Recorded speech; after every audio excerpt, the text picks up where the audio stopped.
Miquette et sa mère, un film de 1933 de Henri Diamant-Berger, d'après la pièce de théâtre de Deflers et Cavaillet, avec dans les rôles principaux Blanche Montel, Pauline Carton, Jeanne Chérel, Roland Toutain, Michel Simon, André Allerme. Le sujet: Blanche Montel, c'est-à-dire Miquette, est lasse de vivre en province et d'y subir les cancans.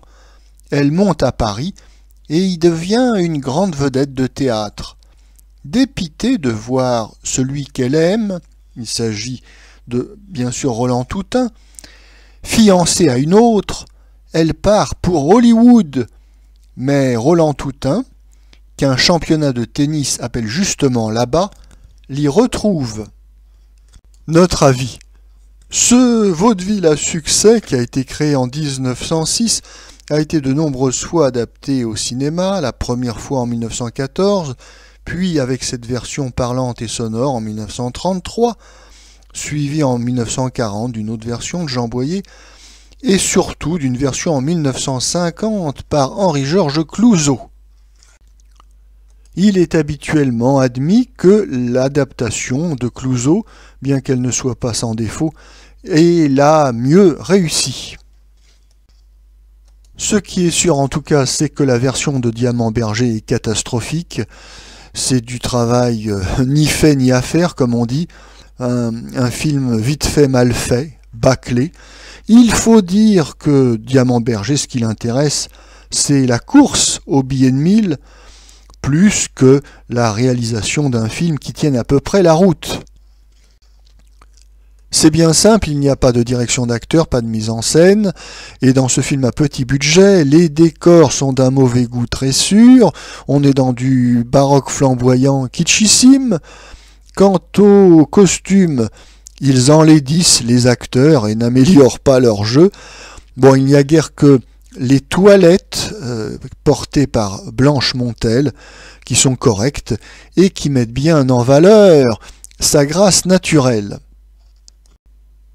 Ce petit vaudeville démarre K1K, mais dans sa deuxième moitié, ça déraille franchement.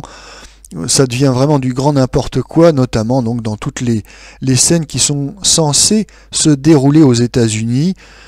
Alors Diamant-Berger a une certaine audace, hein. Il va voler 2-3 séquences d'actualité ou d'archives, il fait tourner ses acteurs devant une photographie et le tour est joué. Là on frôle l'escroquerie au cochon de payants de spectateurs. Il y a vraiment un manque de respect envers le public. Ces vérités étant précisées, l'honnêteté commande cependant de dire que pour le spectateur contemporain, ce film catastrophique n'est pas sans intérêt en raison même de ses grands défauts. Oui, au second degré, ce petit chef-d'œuvre de Diamant-Berger nous réserve quelques bons moments de rigolade. Et oui, en l'absence de toute direction d'acteur, de toute mise en scène, ce film est en réalité une grande cour de récréation où les acteurs font ce qu'ils veulent.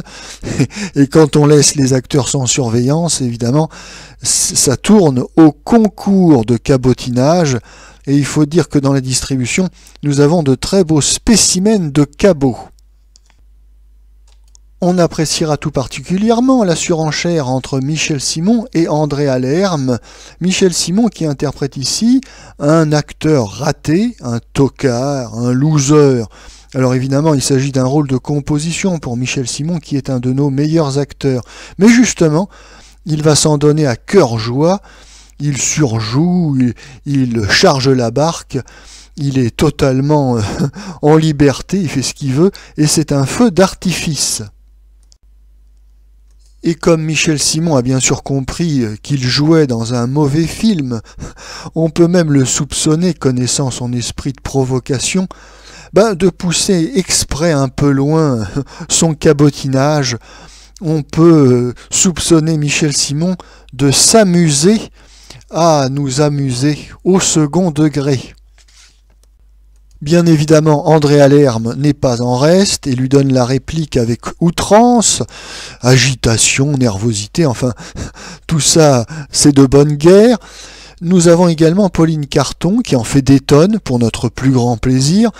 Et justement, ça nous permet de constater que quand des bons acteurs surjouent et font du cabotinage, ils demeurent bons et ils demeurent une source de plaisir pour le spectateur. En revanche, quand ce sont des acteurs comme Jeanne Chérel, eh bien là, le cabotinage ne passe pas. On est franchement dans la vulgarité la plus crasse, et là, c'est moins drôle. Bon, je m'aperçois que je n'ai pas encore parlé de l'histoire, de l'intrigue du film, mais comme elle n'intéresse ni le réalisateur ni les acteurs, je ne vois pas pourquoi le spectateur y prêterait une attention particulière.